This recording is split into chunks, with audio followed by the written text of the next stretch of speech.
Peace. I want to talk about peace today because peace is what I have today and every day because of my relationship with Jesus. He gives me peace because He's a perfect person and He died for me. He died for you.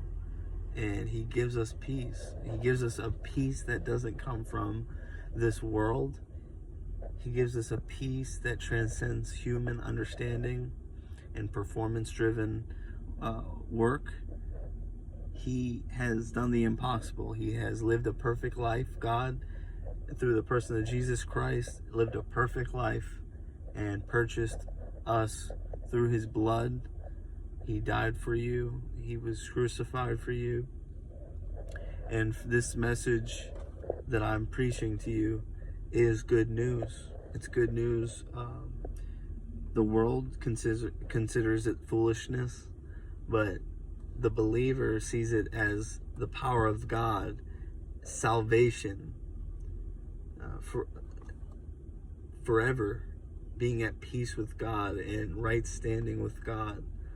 You know, I'm gonna fall short every day, but I'm not gonna try to repeat the same mistakes over and over again. And I can do that all rested in the finished work of Jesus Christ. I don't have to talk perfectly. I don't have to look perfect. I don't have to do God's work for Him. He's already done the work. And so everything that I'm sharing with you right now, it's just out of love for you. I don't know who you are, but I love you and I care about you because God cared for me and loved me at the worst spot of my life 6 years ago. And I'm forever grateful for the love of Jesus Christ meeting me at my lowest, forgiving me and loving me through my worst moments. I had to do a lot of step work because I am in recovery. I have a sponsor and I still do step work today. I have a sponsor and I have sponsees underneath me, and that I'm in recovery. But a lot of people aren't in recovery, and I just want to share with the people that aren't in recovery. I think that people in recovery, they manifest the power of God in an easier way because they've reached a point in their life that was so hopeless and received the gift of desperation. Many people in recovery, they receive a gift of desperation, and it's like a cry in your internal soul, and it's just a cry out to God for Him to meet you where you're at. And God always faithfully listens to a genuine, humble heart and will always come and be there for the brokenhearted and the lost and the poor in spirit, according to the book of Matthew chapter 5, when it talks about the Beatitudes, you know, having the poor of spirit. It's just knowing that without God, you have nothing. You really have nothing except willpower, and willpower can only get you so far in life. It might get you to a really wealthy and comfortable spot, but that's really not what you're looking for. You know, and my whole life I was looking for pleasure. I try to put myself in pleasurable situations throughout my whole life because I was seeking pleasure. I was seeking comfort. I was seeking companionship with women that were unhealthy for me. And I would always get those things in my life, and I'd find out that that wasn't what I was trying to get. You know, I wasn't trying to get that. And I think if we were all to take a look at ourselves honestly, whether you're looking toward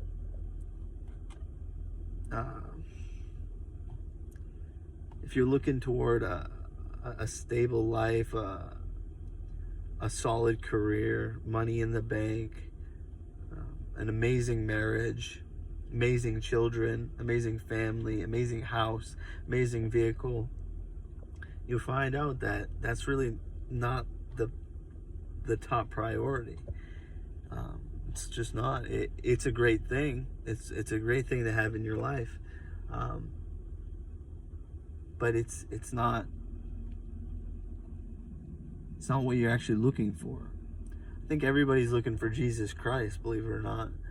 I really believe that everyone's searching for Jesus, and they think they want these temporary pleasures of life. They think they just need a really good resume to get a really good job, to get a lot of money, to get a nice house, to get a solid marriage or a solid partner, maybe a family, maybe a dog, and just live the American dream.